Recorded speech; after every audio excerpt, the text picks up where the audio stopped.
Bahkan dia tuh punya kartu identitas resmi. Dan semua orang tuh percaya kalau dia tuh emang Nicholas.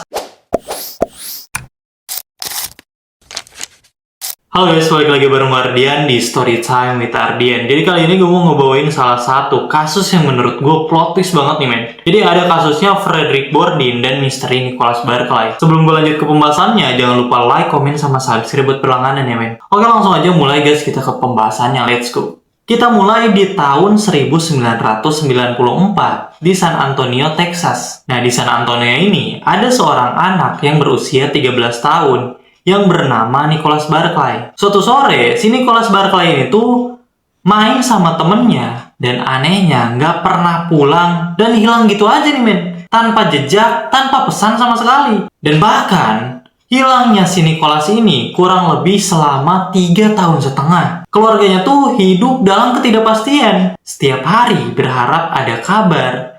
Tapi harapan itu tuh perlahan mulai pudar. Sampai pada akhirnya telepon tuh berdering dari ribuan kilometer jauhnya dari Spanyol. Ada seorang polisi yang bilang kalau mereka tuh nemuin anak muda yang ngakunya sebagai Nicholas Barclay. Siapa yang gak kaget? Keluarga yang nunggu anaknya hilang selama kurang lebih dari 3,5 tahun. Tiba-tiba dapat telepon dari kantor polisi kalau mereka tuh nemuin anak yang bernama Nicholas Barclay. Tanpa pikir panjang, saudara perempuannya tuh langsung terbang ke sana. Di sebuah ruangan berdiri seorang pemuda yang ngaku sebagai Nicholas. Tapi nih men, ada hal yang sangat-sangat aneh. Rambutnya tuh coklat, padahal si Nicholas ini tuh pirang. Matanya coklat, padahal si Nicholas ini tuh bermata biru. Dan badannya jauh lebih besar, suaranya berat, dan aksennya tuh terdengar asing. Tapi lo tau nggak? Pemuda ini tuh punya cerita yang bikin siapa saja emang sulit banget buat nolak dari ceritanya si anak ini. Dia tuh bilang kalau dia tuh diculik oleh sindikat penjahat internasional. Mereka tuh menyiksa, memaksa, bahkan menyuruhnya untuk ganti penampilan. Bahkan mereka tuh memberi obat sampai ingatannya tuh kacau. Dia tuh benar-benar ngerasa takut, tapi dia tuh pengen banget buat pulang. Dan percaya atau tidak, keluarga itu memeluknya dan menerimanya. Sampai pada akhirnya mereka membawa pulang anak ini tuh ke Amerika. Selama 6 bulan, dia tuh hidup tenang di rumah itu. Tidur di kamar Nicholas, bersekolah atas nama Nicholas. Bahkan dia tuh punya kartu identitas resmi. Dan semua orang tuh percaya kalau dia tuh emang Nicholas. Kecuali ada satu orang nih men. Jadi ada salah satu detektif swasta yang bernama Charlie Parker. Dia tuh ngerasa banget ada yang salah. Saat ngelihat foto pemuda itu, dia tuh langsung yakin kalau ini tuh jelas-jelas bukan Nicholas. Dan sampai pada akhirnya, si Charlie Parker ini melaporin tuh ke FBI. Penyelidikan tuh langsung dimulai. Sidik jari diambil, tes DNA dilakuin. Dan ternyata pria itu tuh bernama Frederick Bordin dan itu tuh bukan Nicholas Barclay. Pertanyaannya, siapa sebenarnya orang ini? Yang berdiri di depan mereka tuh bukan Nicholas asli. Itu tuh Frederick Bordin. Pria Prancis yang umurnya tuh udah 23 tahun.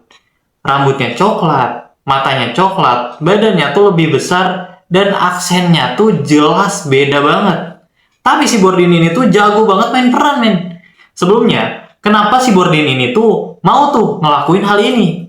Kita mulai dari latar belakang kenapa dia jadi penipu nih men. Jadi si Frederick Bordin ini tuh tumbuh tanpa ayah. Sering banget tuh dia tuh ngerasa diabaikan nih men. Gak punya tempat pulang. Bahkan sejak remaja tuh dia tuh sadar sama satu hal. Kalau dia berpura-pura jadi anak hilang, dia tuh bakal dikasih tempat tinggal, dapat kasih sayang yang gak pernah dia dapetin. Jadi dia tuh udah ratusan kali nyamar di Eropa.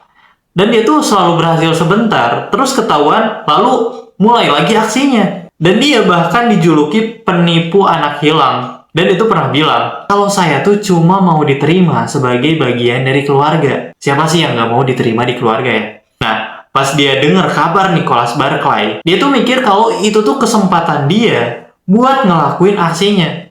Dan dia hafal semua detail-detail nama, keluarga, kebiasaan, dan bahkan tempat tinggal. Sampai dia tuh bisa menjawab pertanyaan seolah-olah dia tuh memang Nicholas. Pertanyaannya lagi, kok bisa keluarganya tuh nggak sadar? Jadi, ini bagian yang paling bikin penasaran. Ada 2 pendapat kuat sampai sekarang. Yang pertama, terlalu ingin percaya. Jadi, setelah bertahun-tahun nunggu nih men, mereka tuh lebih memilih percaya cerita tentang trauma daripada harus menghadapi kemungkinan terburuk. kalau Nicholas tuh emang udah nggak ada. Jadi mereka tuh lebih mempercayai kemungkinan yang ada dulu dan lebih membuang kemungkinan terburuknya. Harapan mereka tuh sampai menutup logika mereka sendiri. Yang kedua, emang ada rahasia besar. Banyak yang curiga nih men, kalau keluarga itu tuh tahu itu tuh bukan Nicholas, tapi emang diem aja. Kenapa? Kalau mereka telusuri lebih jauh, takutnya kebenaran tentang nasib Nicholas asli itu tuh terungkap. Banyak yang menduga kalau Nicholas tuh emang udah meninggal.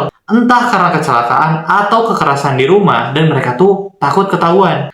Yang pasti, sampai hari ini tuh tubuh Nicholas Barclay itu tuh emang gak pernah ditemuin. Dan kasusnya tuh masih terbuka sampai sekarang nih men. Dan dia tuh ditangkap, diadili, dan dipenjara sekitar 6 tahun. Setelah bebas, dia tuh berhenti menipu dan mulai menikah, punya anak, dan mencoba hidup normal lagi nih. Dan kisahnya ini tuh diangkat jadi dokumenter yang terkenal yang berjudul The Imposter pada tahun 2012.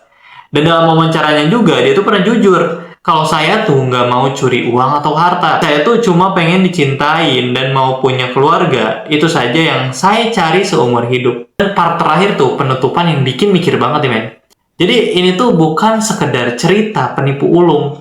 Ini tuh cerita tentang betapa kuatnya harapan manusia, betapa rumitnya rahasia keluarga, dan bagaimana kadang kita tuh lebih memilih percaya kebohongan daripada menghadapi kenyataan yang emang nyakitin banget. Menurut kalian nih, apakah keluarga Barclay benar-benar tertipu atau mereka tuh emang diam-diam karena ada hal yang ditutup-tutupin?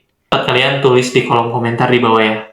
Mungkin segitu aja kasus kali ini. Makasih buat kalian yang udah nonton. See you di next video dan